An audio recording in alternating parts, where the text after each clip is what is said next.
नमस्कार सभी को। सावन के तीसरे सोमवार की आप सबको बहुत बहुत बधाई हो और भोलेनाथ और माँ पार्वती आप सब पर अपनी कृपा बनाएं। आज का वीडियो है खड़के जी जो हल्द्वानी आए थे, उनकी मीटिंग थी उसके ऊपर है। हल्द्वानी में उनकी मीटिंग के बाद ऑपोजिशन ने उस पूरे एरिया को शुद्धिकरण कराएं। शुद्धिकरण यानी कि प्योरीफाई कराएं। प्योरीफाई तब करते जब घर में कुछ गंदी चीज़ आ जाती है, हमारे आसपास कुछ बहुत गंदी चीज़ आ जाती है। ये सीधा ये अभी भी जातिवाद को बढ़ावा दे रही है। बुरा लगा, वो तो एक नेशनल रिप्रेजेंटेटिव थे किसी पार्टी के, उनके आने पे तुम लोग ऐसे शुद्धिकरण का प्रोसीजर करते हो। सोचो आम जनता में, आम समाज में कितना जातिवाद का ये रोग फैला हुआ है। बुरा लगा, बहुत बहुत बुरा लगा मुझे ये देख के ना। और फिर तुम बोलते हो कि नहीं सब कुछ इक्वालिटी है। कुछ इक्वालिटी नहीं है, ये कथनी और करनी में बहुत डिफरेंस है। हम लोग उत्तराखंड में रहते हैं। उत्तराखंड के दो रीजन आते हैं, कुमाऊँ और गढ़वाल। इसमें आप एक 1980 में एक कफाल्टा नरसंहार हुआ था। आप लोग इसे पढ़ना, ये बोलते हैं जातिवाद हट गया है, जातिवाद है जो भी, तो वो हुआ था। तो उसमें सो कॉल्ड ऊंची जात ने एक दलित समाज की बारात के साथ इसलिए ब्रूटैलिटी करी थी क्योंकि वो उनके घर के आगे से पालकी में जा रहा था। पढ़ना उस बारे में, आप इजीली अवेलेबल है वो इंटरनेट पे ना। और अभी 2026 में हमारे उत्तराखंड में एक केतन लाल नाम का लड़का था, बच्चा था वो, उसे इतना ब्रूटली उसको इंजर्ड करा था, इतना टॉर्चर करा था उसको कि वो मतलब उसको वो बच्चा रहा नहीं है, वो डेथ हो गई उसकी ना। वो भी सो कॉल्ड ऐसी उससे था। खड़गे जी का इसलिए बोल रही हूँ मैं, देखो आए हो गए उन्हें 5-6 दिन हो गए थे उन्हें आए हुए, हफ्ता भर ही हो गया शायद। क्योंकि एक तरफ ये बोलते हैं कि रिजर्वेशन हटाओ, रिजर्वेशन गलत है, रिजर्वेशन के फेवर में मैं भी नहीं हूँ।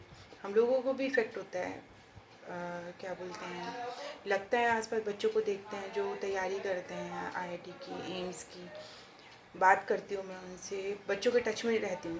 मुझे अच्छा लगता है बच्चों के साथ कम्युनिकेट करना कि आंटी रिजर्वेशन का हमें बेनिफिट, मतलब रिजर्वेशन की वजह से हमें बेनिफिट नहीं मिल पाता।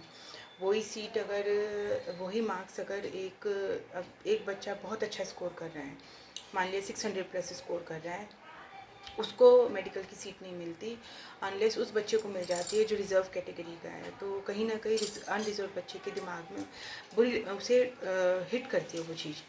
पर उसका एक दूसरा सच्चाई ये है कि कहा जाता है कि बड़ों का करा हुआ बच्चे भुगतते हैं। जब तक दिमाग से जातिवाद नहीं निकलेगा, मैं तो इस जाति व्यवस्था के बिल्कुल ही अगेंस्ट हूँ। इंसान को अगर बांटना है तो उसकी शिक्षा के ऊपर बांटो, उसकी पर्सनालिटी के ऊपर बांटो। तुम एक जात का सो कॉल्ड बहुत बहुत ऊंचा, एक जात का, एक कास्ट को सो कॉल्ड बहुत नीचा, इस हिसाब से तुमने अभी भी समाज को बांटा हुआ है और बच्चे इफेक्ट हो रहे हैं। बच्चे, आजकल के बच्चे डिमांड कर रहे हैं फेयर एजुकेशन की, फेयर एग्ज़ाम की, जॉब्स की और अपने करियर की। अब पीएम मोदी जी ने अभी बच्चों के ही रेफरेंस में बात बोली है ये कि बच्चों को दिमागी नक्सलियों से दूर रहना है। नक्सली वर्ड ही पहली बात तो इंडिपेंडेंस डे पे लाल किले से बोलना ठीक नहीं था। फिर वो बच्चों को बोले कौन है दिमागी नक्सल? सीजेपी ने तो एक फेयर डिमांड मांगी थी जो चला आ रहा था। राम जी ने कम से 10-15 सालों से रेगुलर, अब तो वास्ट लेवल पे हो रहा था, पेपर लीक। शिक्षा में इतनी अव्यवस्था थी, सब कुछ ख़राब था पेपर को लेके। तुमने सीजेपी को नक्सली बोल दिया।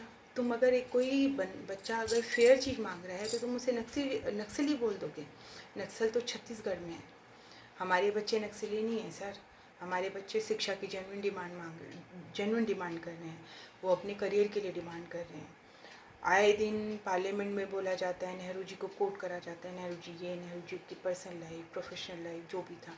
नेहरू जी के बारे में कोई बोलता है ना, ऑफेंड मत होना आप प्लीज़। नेहरू जी के बारे में अगर कोई गलत बोलता है ना, मैं तो उसे हिस्टोरिकल फूल बोलती हूँ। उस इंसान को इग्नोर ही कर दो। नेहरू जी वो थे जब देश आज़ाद हुआ था 200 साल की गुलामी के बाद, और 40 करोड़ की हमारी आबादी थी, उसमें से 38 करोड़ लोग भूखे थे, गरीब थे और अशिक्षित थे। अमेरिका से हेल्प मांगी कि हमारी हेल्प कर दो। जैसे कहीं भी नेचुरल डिज़ास्टर आता है किसी भी स्टेट में, तो आसपास के स्टेट्स उसे हेल्प करते हैं। तो इसी तरह से उस टाइम अमेरिका से हेल्प मांगी गई थी, तो अमेरिका ने अनाज के रूप में हमें दिया था PL 480, वो अनाज जो जानवरों को देता था वो अपने। नेहरू जी वो थे जिन्होंने देश को बढ़ाने का विज़न देखा, इर्रिस्पेक्टिव उन्होंने जात पात धर्म हिंदू मुस्लिम इसको उन्होंने बढ़ावा नहीं दिया।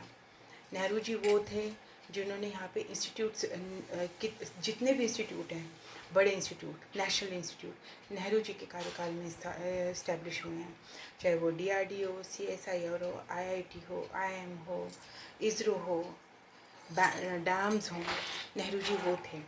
नेहरू जी वो थे, नेहरू जी के बारे में बोला गया था कि उन्होंने ये बोला था कि हिंदू मुस्लिम और जात पात धर्म ये सरकार का फोकस नहीं है। सरकार को हम लोग चुनते हैं, सरकार का फोकस होना चाहिए देश की तरक्की का, वर्ल्ड वाइड ग्रोथ करने का। धर्म हिंदू मुस्लिम ये एक दूसरा इसका एक अलग प्रोटोकॉल है, वो काम उनको करने दो। पर जो सरकार का काम होता है वो है देश को बढ़ाना, बच्चों के लिए एजुकेशन लेना, उनका करियर बनाना और देश को तरक्की दिलाना। ये था उनका विज़न। बोला गया था कि जब देश आज़ाद हुआ था कि फॉरेनर्स ही बोलते थे कि तुम्हारे देश में कुछ प्रोडक्शन नहीं होता, तुम तो हर चीज़ बाहर से मतलब इम्पोर्ट होती है, सब कुछ तुम बाहर पे ही निर्भर हो। तब ने ये 29 अक्टूबर 1961 में नेहरू जी ने HMT जब पहली घड़ी बनी थी, तब नेहरू जी का स्टेटमेंट था, ये समय भी हमने बनाया है, ये समय भी हमारे लिए है। ये विज़न था नेहरू जी का।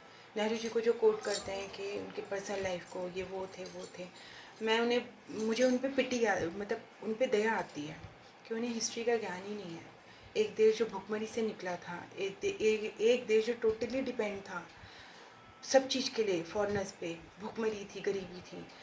नेहरू जी के होते हुए उनका विज़न इतना बड़ा था कि उन्होंने इतनी बड़ी अर्थव्यवस्था इस्टेब्लिश कर दी थी हमारी।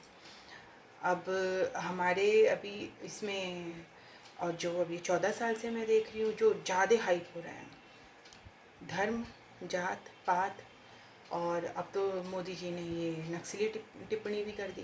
बुरा लगता है बच्चों को लेकर, जो यंग जनरेशन है उनको लेकर मेरा थोड़ा सा, उनकी पढ़ाई को लेके मुझे थोड़ा वो सॉफ्ट पॉइंट है मेरा।